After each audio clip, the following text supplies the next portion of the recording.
Alors pour l'instant, on n'a toujours pas été très explicite sur comment peut-on calculer une entropie ou surtout une variation d'entropie lors d'une transformation d'un système.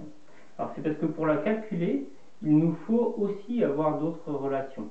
Alors on va se placer cette fois-ci dans un cadre très précis qui est le cadre d'un gaz parfait idéal.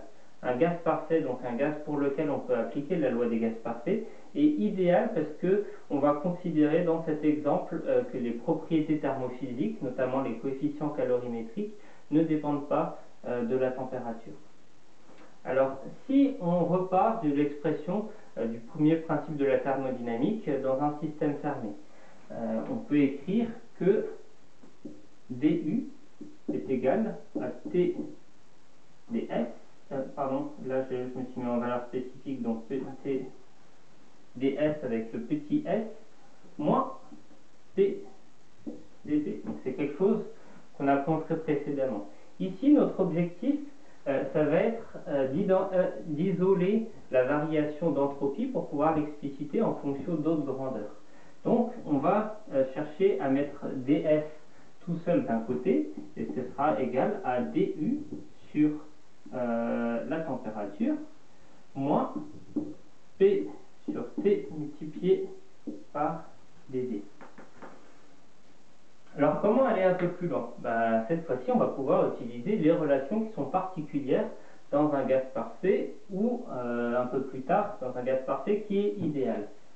Lorsqu'on est dans un gaz parfait, on peut exprimer la variation d'énergie interne comme une fonction de la température et donc d'un coefficient calorimétrique, la capacité thermique massique à volume constant, donc CV dt.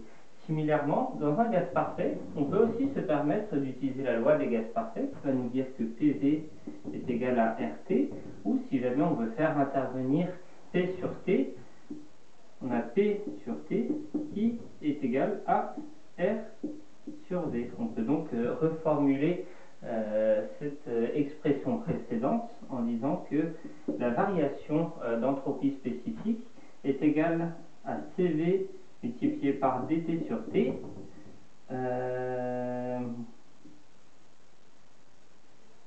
moins, voilà, moi, je m'étais peut-être très avant. Ah oui, là il y a un plus.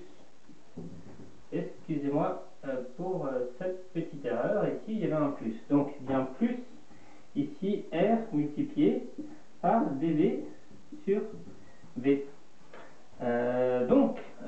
Ça c'est pour l'expression infinitésimale. Si maintenant on veut calculer la variation d'entropie spécifique lors d'une transformation entre un état initial A et un état final B, il faut cette fois-ci intégrer avec la variation d'entropie spécifique entre A et B qui est égale à l'intégrale entre A et B de cette variation d'entropie infinitésimale. On peut donc intégrer entre A et B et surtout entre les températures TA et TB le CV multiplié par dt sur T plus intégrer entre A et B R multiplié par dB sur V.